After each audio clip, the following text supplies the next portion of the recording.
Hola amigos míos, ¿alguna vez han sentido rencor? ¿Quién no ha sentido alguna vez rencor? Si no lo ha sentido alguna vez, ha sido muy afortunado, porque yo sí lo he sentido. Y hoy quiero hablar de qué podemos hacer cuando sentimos rencor. Hay emociones que nosotros sentimos que no planeamos sentirlas. A veces nos enojamos, a veces sentimos envidia, a veces sentimos rencor. Me di a la tarea de buscar de la manera más simple y sencilla la descripción del rencor para reconocerlo.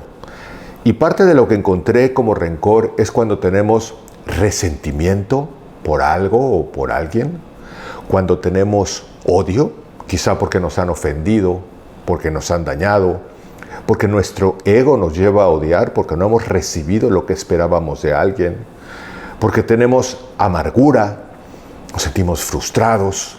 Yo esperaba esto de ti y no me lo diste, por eso te tengo rencor, porque me has hecho daño, porque me defraudaste, porque me has rechazado, porque a mí me gustaría ser tu amigo, pero tú sientes antipatía hacia mí por algo que yo no puedo entender.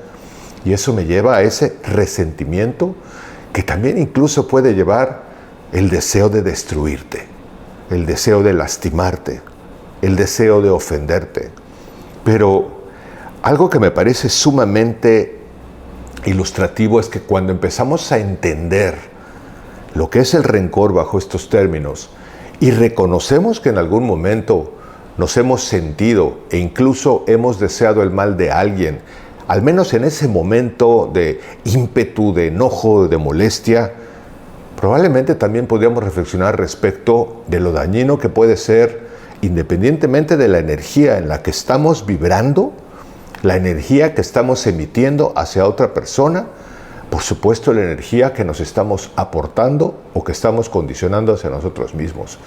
Y eso, por supuesto, está comprobado que afecta la salud emocional, la salud mental, la salud física y por supuesto nos genera ansiedad y estrés. Pero una vez más yo diría, oye Guido, ¿alguna vez has sentido resentimiento por alguien? Sí. ¿Qué podemos hacer cuando sentimos resentimiento por alguien? En primer lugar, hay que comprender que si yo tengo resentimiento, realmente la responsabilidad debe de radicar en que yo busque la manera, con un psicólogo, con un psiquiatra, con un guía espiritual, con un libro, con un material, con una autorreflexión, con cualquier medio, pero de comprender que el resentimiento no depende de la otra persona que me ofende.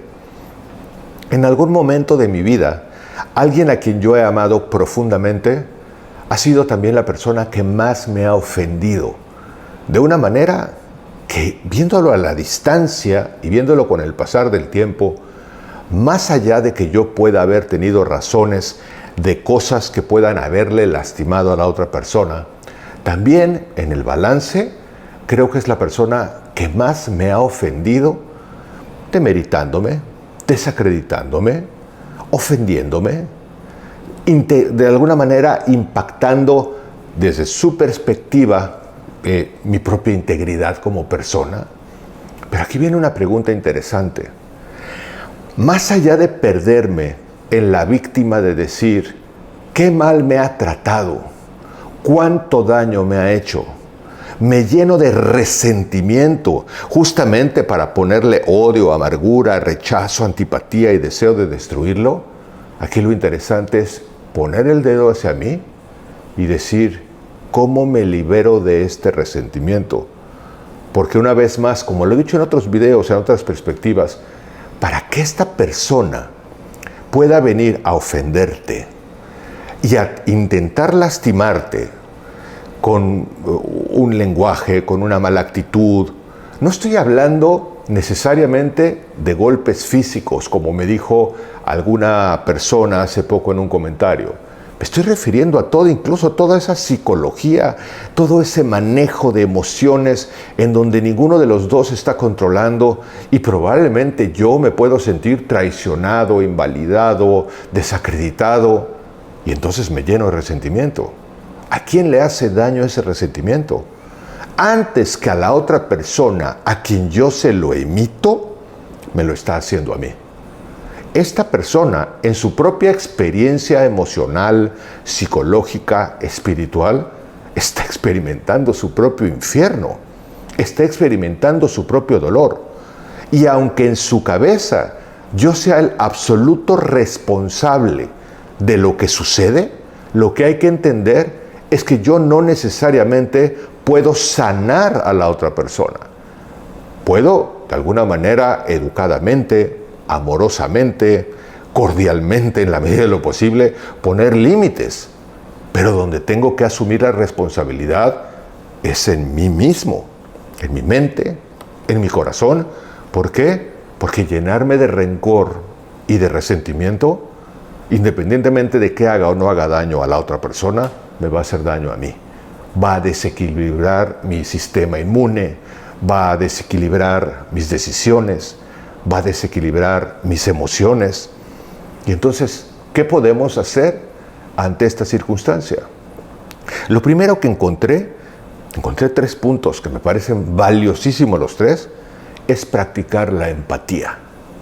Practicar la empatía es comprender que esa persona que te ha sido infiel, no estoy hablando infiel estrictamente en la relación de pareja, infiel como persona, como ser humano, que ha transgredido la verdad, que ha transgredido los acuerdos, o sea, algo hay allá que está fallando probablemente del otro lado y en donde yo puedo ser empático, reconociendo que cada persona está navegando su propio estado de conciencia personal.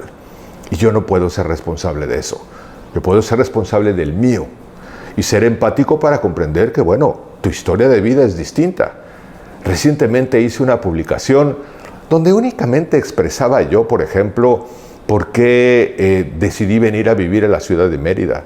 Y si buscas el video, te vas a sorprender de la cantidad de reacciones a favor, en contra, de odio, no hacia mí, hacia toda una serie de circunstancias, de experiencias de vida, pero cada persona que está hablando, por ejemplo, en un comentario de los videos de este canal, está hablando desde su experiencia, está hablando desde su corazón, está hablando desde su sentimiento, está hablando desde dentro.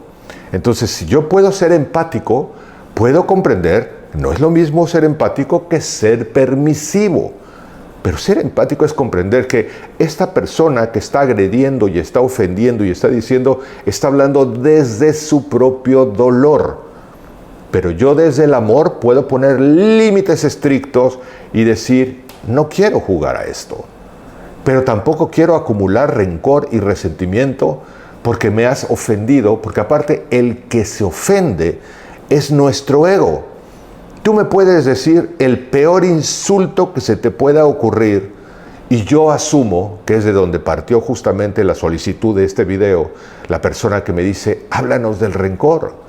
Y es que es eso, o sea, yo soy quien lo permito. Lo segundo es comprender que cuando yo estoy en paz, cuando yo estoy en calma, puedo abrirme a una posible negociación. ¿Hay algo que se pueda negociar? Aquí, por ejemplo, si la persona con la que yo he negociado me ha ofendido, me ha lastimado, me ha agredido, pero no reconoce ninguna parte de su postura, y yo puedo reconocer la mía e incluso pedir perdón por haberme equivocado, pero la otra persona probablemente no asume ninguna responsabilidad, pues dolorosamente y a pesar de que a mí me pueda doler, probablemente tengo que asumir que no hay mucho que negociar, que simple y llanamente tengo que aceptar que está viviendo su proceso y mandarle luz, mandarle buena energía, mandarle buenas vibraciones para que encuentre un camino de amor y de paz, porque cada uno nos estamos haciendo cargo de nuestro propio camino. Y esto se vuelve sumamente liberador y nos lleva al tercer punto. Practicar el perdón es soltar el resentimiento, es totalmente liberador y nos lleva a la paz interior, a la libertad emocional. Cuando yo decido, no porque tú me pidas perdón, no porque tú me des algo a conveniencia, No porque tú vengas a decir que te equivocaste. Yo te perdono porque yo me libero de ataduras emocionales que entorpecen la energía de la comunicación con otras personas. A veces al primero que tenemos que perdonar es a nosotros mismos. Yo me puedo haber equivocado muchísimas veces, pero aquí viene algo también muy valioso. Perdonar no es simplemente soltar una emoción. Para mí el poder del perdón viene, ejemplo, si yo vengo a pedirte perdón o a ofrecerte perdón, como lo quieras decir, lo que vengo es a buscar una conciliación donde idealmente haya un cambio de actitud. ¿De qué sirve que yo te pida perdón 20 veces si después de cada perdón te vengo a ofender y te vengo a lastimar de la misma manera? Pero si yo te perdono y tú me perdonas y nos seguimos ofendiendo y nos seguimos lastimando porque no hay un cambio de conducta, hay una gran toxicidad ahí que no está resolviendo absolutamente nada. Entonces llega un momento en que valdría la pena dejar de buscar la responsabilidad en la persona que pide perdón, que perdonas y que te vuelve a ofender y vuelve a hacerlo y vuelve a hacerlo y no hay un cambio de conducta, y voltear a ver ahí y decir, ¿qué estoy haciendo yo? Que este patrón no deja de repetirse una y otra vez. ¿Qué límite no estoy poniendo yo que tendría que poner? ¿Y por qué no estoy poniendo el límite? Porque a lo mejor no estoy poniendo el límite porque no estoy dispuesto a soltar mi expectativa de que en algún momento controlaré la circunstancia, podré dominar y podré tomar el poder. El mayor poder, concluyo, es el que tiene uno sobre sí mismo. No para dejar de sentir envidia, egoísmo, resentimiento, para detectarlo. Y después de detectarlo, hacerte responsable de decir, estoy sintiendo rencor, estoy sintiendo resentimiento. ¿Por qué, Guido? Porque no puedo controlar, porque no me dan lo que quiero, porque me han ofendido, porque han pisoteado mi dignidad. Ponle las razones que tú quieras. ¿Ya lo entendiste? ¿Qué vas a hacer al respecto? ¿Vas a seguir amarrado como una cadena de dolor, cargándolo como un lastre el resto de tus días y enfermarte y deteriorar tu sistema inmune y vivir lleno de amargura y cosas por el estilo? ¿O eliges vibrar en un camino más amoroso? Y hoy vuelvo a insistir, un camino más amoroso no es permisivo. Pongo límites desde el respeto y el amor. Nuestra relación irremediablemente termina. ¿Por qué? Porque yo elijo el camino del amor y no quiero seguir en esta toxicidad. Y si se puede arreglar, para los que luego también dicen que ando yo abogando por las vidas de soledad, no abogo por las vidas de soledad, abogo por las vidas de amor, por las vidas de empatía, por las vidas de comprensión. Si creo en el dicho de que más vale solo que mal acompañado, en ese dicho sí creo, pero no abogo por ello. Abogo porque estemos en paz, porque estemos en balance, porque estemos en equilibrio y porque comprendamos que el rencor corresponde a nosotros irlo soltando e irlo cambiando por algo mucho más amoroso. Dime qué piensas al respecto. Me encantará leer tus comentarios y te recuerdo que si en tu comentario ves un like y ves un corazón, es que yo ya lo leí y me encanta leerte. Te mando un cálido abrazo. Te mando mis mejores deseos como siempre y espero que nos veamos próximamente en un nuevo video. Hasta pronto.